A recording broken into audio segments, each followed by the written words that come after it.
नमस्ते.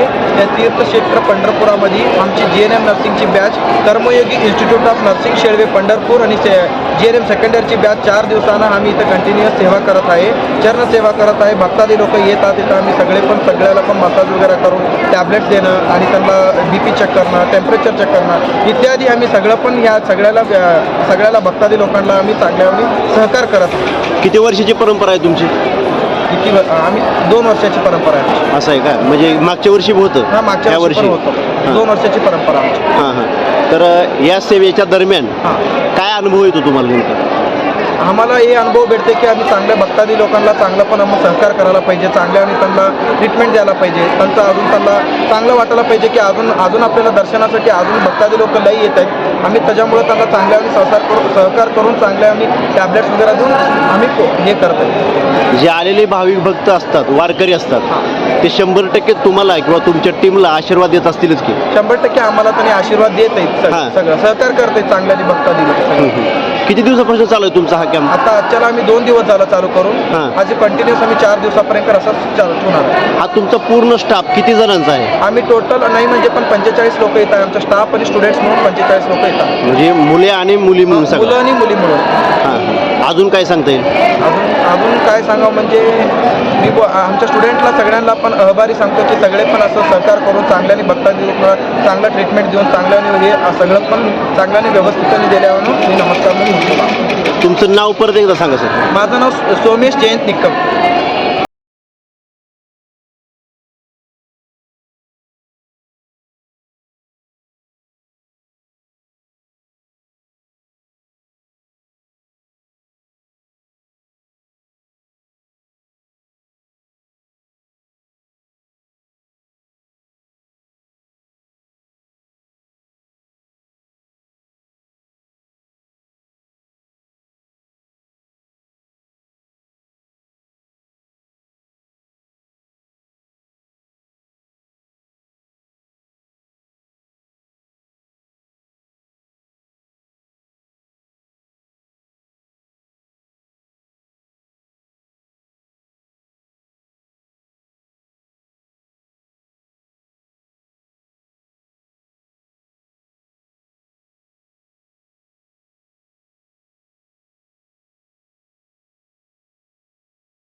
Wow.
नमस्कार, DR न्यूजमध्ये आपलं सर्वांचं सहर्ष स्वागत. प्रतिनिधी राहुल गुरव. महाराज, तुम्ही पंढरपूरमध्ये आलात. पहिल्या सुविधामध्ये आणि आताच्या सुविधामध्ये वारकऱ्याबद्दल तुम्हाला काय वाटतं? पहिल्या स्वच्छतेच्या बाबतीत चंद्रभागेमध्ये खूप घाण होती. चंद्रभागेमध्ये वाहन जात असल्यामुळं कोणतेही वारकरी अटकाव नव्हता आणि भागेमध्ये सगळे लोक घाण करायचे. वारकऱ्याचं पवित्र स्थान असताना सुद्धा त्या ठिकाणी पाहिजे तशा प्रकारची स्वच्छता नव्हती. शासनाचं दुर्लक्ष होतं आणि यामध्ये वारकऱ्याला आपोआप किळस यायची. आपोआप लोक आंघोळ करताना सुद्धा चंद्रभागेचं पवित्र पाणी तोंडात घ्यावं की न घ्यावं अशा द्विधा मनस्थितीमध्ये असायचे. पण आज आमची चंद्रभागा एवढी पवित्र झालेली आहे, स्वच्छ पाणी वाहत आहे आणि चंद्रभागेमध्ये कुठेही घाण दिसत नाही. संडास बाथरूमची व्यवस्था असल्यामुळं जवळजवळ वारीतले सगळे वारकरी संडास बाथरूमचा यूज करतात आणि ह्या आमच्या वारीतला सगळ्यात महत्त्वाचा आनंदाचा क्षण आहे. महाराज, तीर्थक्षेत्र पंढरपूर या ठिकाणी आज हजारो लाखोच्या संख्येने भाविक येत असतात आणि विठुरायाच्या चरणी नतमस्तक होत असतात. आणि सगळ्यात महत्त्वाची गोष्ट म्हणजे आज माऊली या शब्दानं संपूर्ण महाराष्ट्र म्हणा आणि जर खरं कुणाला जर स्वर्ग बघायचा असेल तर तीर्थक्षेत्र पंढरपूर या ठिकाणी आल्यानंतर स्वर्ग काय असतो तो माऊली शब्दानं असा बांधलेला मिळतो. तर त्याबद्दल तुम्हाला काय माहिती? 100% खरं आहे. महाराष्ट्राचा प्रत्येक वारकरी 2 शब्दात बांधलेला आहे. पहिला शब्द आहे ज्ञानोबा आणि दुसरा शब्द आहे तुकोबा. ज्ञानोबाच्या नावाने भजन सुरू होतं आणि तुकोबाच्या नावाने त्या भजनाचा शेवट होतो. ज्ञानोबा माऊली तुकाराम या घोषामध्ये आळंदीपासून देहूपासून निघालेला प्रत्येक वारकरी इथपर्यंत 2च नावं घेतो. महाराष्ट्रामध्ये सगळ्या संतांमध्ये 2 संत अग्रगण्य म्हणून आहेत. ते 750 वर्षापूर्वी ज्ञानोबराय आणि अलीकडच्या काळात तुकोबराय. ज्ञानदेवे रचिला पाया आणि उभारिले देवालया, तुका झालासे कळस. पण या 2 नावामध्ये एवढं पावित्र्य आहे की ते चंद्र सूर्य असेपर्यंत त्या 2 नावाची ताकद कधीच कमी होऊ शकत नाही. ही माझ्या माऊलीची ताकद आहे. महाराजात आषाढी एकादशी आहे आणि आज कुठल्याही रस्त्यावरून तुम्ही जर बघितलं गेलं तर माऊली नावाचा गजर आणि प्रत्येक वाटेवर तीर्थक्षेत्र विठ्ठल पंढरपूर हे लोक सांगतात, म्हणतात. आणि खरं सांगायचं म्हटलं तर आषाढी एकादशीला एवढ्या लाखोच्या संख्येने भाविक येतात, पण त्यातला एकही माणूस उपाशी राहत नाही. त्याला पाणी वेळेवर मिळतं, नारळाचं वेळेवर मिळतं आणि हे सगळं फक्त विठ्ठल या नावामध्ये इतकं सहजासहजी मिळतं की मापच नाही. आणि इथं आलेला प्रत्येक माणूस सहजासहजी आपलं जोपर्यंत आयुष्यमान आहे तोपर्यंत विठ्ठलाला किंवा या तीर्थक्षेत्राला कधी विसरू शकत नाही. आणि या ठिकाणी आल्यानंतर कुठलाही वयोवृद्ध माणूस आम्ही पाहिला गेला तर त्याच्या चेहऱ्यावरती एक अशा प्रकारचं तेज आणि अशा प्रकारचं समाधान मिळतं की आम्हाला विचार पडतो की या माणसाचं या व्यक्तीचं एवढं वय आहे पण या ठिकाणी इथंपर्यंत चालत येऊन सुद्धा हा माणूस एवढा समाधानी आणि एवढा खुश फक्त का? याचं एकच कारण आहे, एकदा माणूस वारीत आला तो मरेपर्यंत वारी सोडत नाही. लाचावले मन लागलीचे गोडी आणि ते जीवेनं सोडी आयुष्य झाले. एकदा आलेल्या मनुष्याला त्याला पुन्हा किती अडवायचा प्रयत्न करा, कारण या वारीमध्ये जनाबाई, मीराबाई, मुक्ताबाई, बाहिलाबाई अशा अनेक संत आलेले आहेत. त्यांनी ही परंपरा लावून दिली. त्यामुळे माताबावला येतात. तुकोबा, निळोबा, ज्ञानोबा, तुकोबा याही संतांनी या वारीची परंपरा चालू करून दिली आणि या परंपरेमुळं आम्ही सर्व या वारीला एवढे आसुसलेले असतो की केव्हा ती आषाढी येईल, केव्हा ती कार्तिक येईल आळंदीला जायला, केव्हा ती पैठणची वारी येईल, षष्टीचा सोहळा असतो. या 3 वाऱ्या मानवी जीवनातल्या अत्यंत महत्वाच्या वाऱ्या असतात. आळंदीची वारी थंडीमध्ये असते, पैठणची वारी उन्हामध्ये असते आणि पांडुरंगाची वारी पावसामध्ये असते. या 3ही ऋतूवर मात करून सगळे वारकरी या ठिकाणी समाधानी असतात. कारण 3ही ऋतूची आम्हाला अजिबात भीती वाटत नाही. कारण विटेवरी ज्याची पाऊले समान तोच एक दान सुर जाता सर्वत्र सांभाळा तो आहे. हा आमचा भाव जोपर्यंत जिवंत आहे, आमची श्रद्धा जोपर्यंत जिवंत आहे तोपर्यंत देव आमचं मनोरथ पूर्ण करतो. पूर्ण केले मनोरथ. आमचं मनोरथ पूर्ण करणारा फक्त तो विटेवरचा परमात्माच आहे. या जगाच्या पाठीवर मागताना दोघांकडे मागावं, एक तर देव असावा किंवा संत असावा. आम्ही मागतो ते दोघांकडे, कारण देणारा तो आहे आणि देणारा फक्त संत आहे. कारण संत उदार भरले अनंत भांडार, मागत्याशी पुरे धनी अनेकाशी उरे, अशी आमची वारकरी संप्रदायाची परंपरा आहे. महाराज तुम्ही कीर्तनकार आहात बरोबर? हो. आणि मला फक्त एक असं विचारायचं आहे, युगे 28 उभा विटेवर उभा हा प्रत्येक माऊलीसाठी म्हणा प्रत्येक वारकऱ्यासाठी अहोरात्र या ठिकाणी उभा आहे बरोबर. फक्त या ठिकाणी आल्यानंतर जुना इतिहास काय सांगतो हे तुम्हाला माहिती आहे बरोबर. पण संपूर्ण महाराष्ट्राला हे वेळ लागले फक्त विठ्ठल वारीचं. आणि आज आम्ही बघितलं कोण 300, कोण 400, कोण 500 किलोमीटरहून चालत आला आहे. आणि चालत आलेला व्यक्ती जर आम्ही बघितला की असं वाटतं की हे माणूस इथपर्यंत चालत येऊ शकतो का? आणि त्या माणसाला आम्ही विचारलं तर सहजासहजी सांगतो माऊलीचं नाव घेतलं की माणूस कुठे उभी जातो. खरं आहे का? अगदी खरं आहे. ही ऊर्जा आहे, ही ताकद आहे, ही एक माणसाच्या अंगातली ऊर्जा आहे. ही ऊर्जा, ही ताकद उडी मारण्यामध्ये सुद्धा सामर्थ्य लागतं. पण आपोआप अंग उचललं जातं. ही पांडुरंगाची खरोखर मिळालेली ऊर्जा आहे. या ऊर्जेमध्ये इथं कोणत्याही प्रकारची कसर ठेवता कामा नये. कारण हरिपाठामध्ये असे अलगद मूड उड्या मारतात, म्हातारी माणसं सुद्धा तरणे होतात. ही आमच्या पांडुरंगाची ताकद आहे. कारण पांडुरंग परमात्म्याची ती शक्ती कोणाच्याही पाठीशी असू शकत नाही.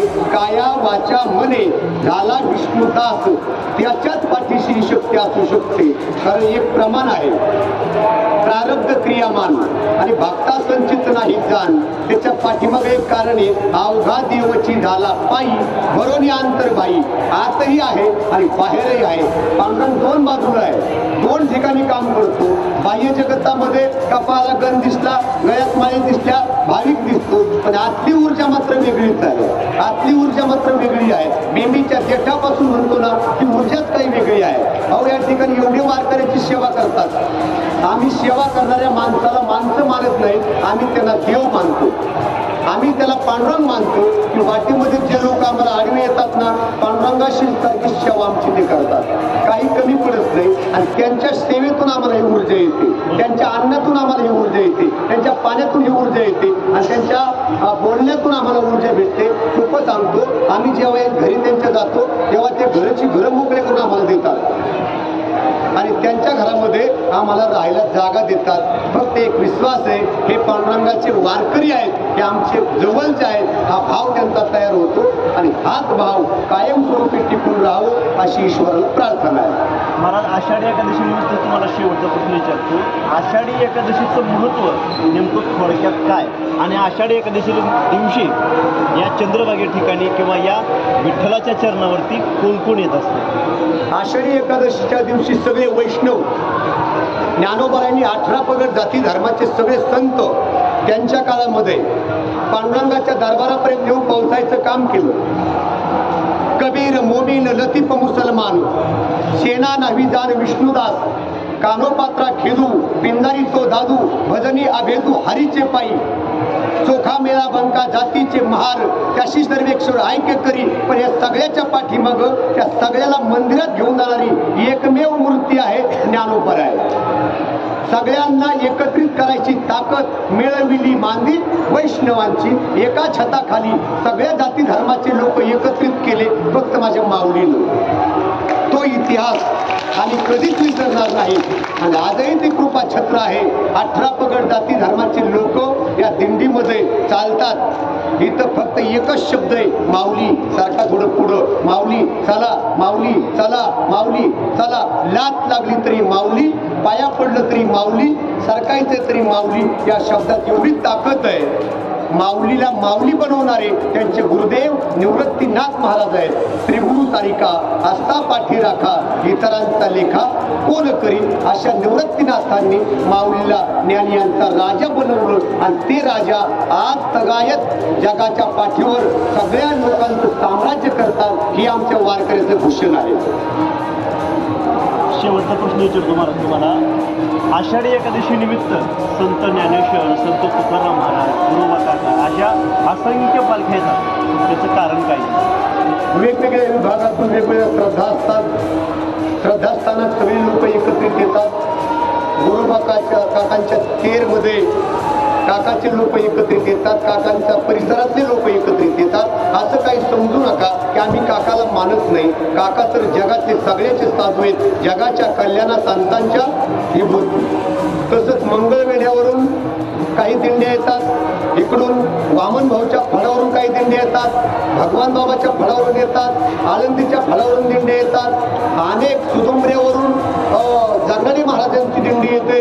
अशा अनेक प्रांतातून वेगवेगळ्या संतांनी ज्या दिंड्याची परंपरा सुरू केलेली आहे ते सगळ्या दिंड्या आपापल्या मार्गाने निघतात. काही लोक गावाकडून निघतात, काही लोक आळंदीकडून निघतात. पण माझं एक मत आहे, महाराष्ट्राच्या कानाकोपऱ्यातून कुठेही निघा, पण आषाढीच्या आधी एक दिवस इथं पोहोचा.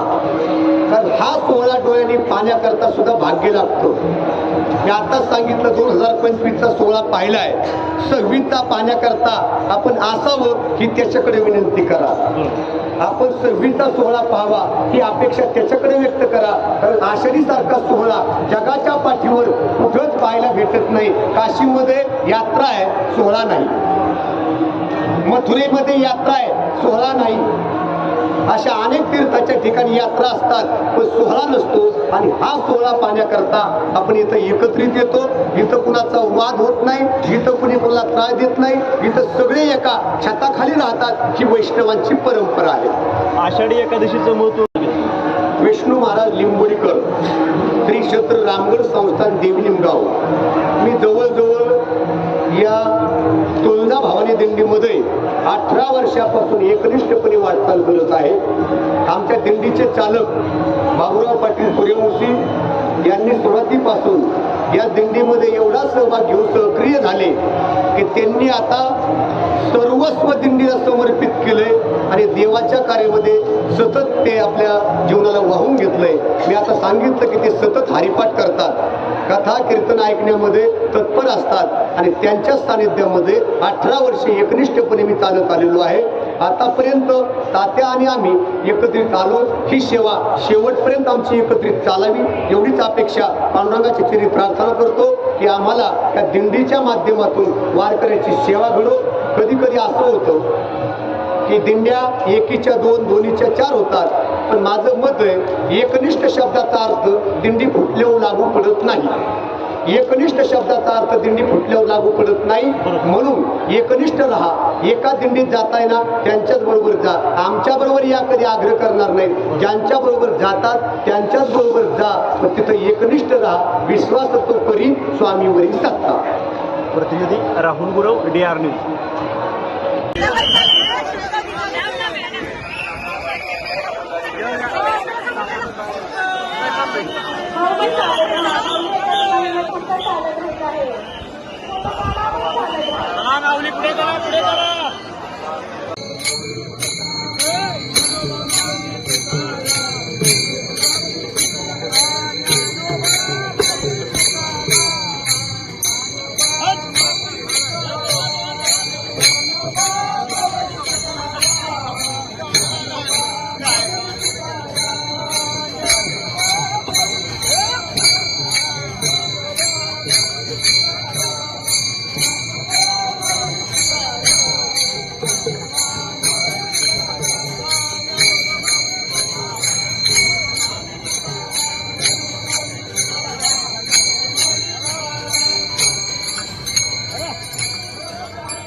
आपल्या भागातील बातम्यांसाठी संपर्क राहुल गुरव 9689322503.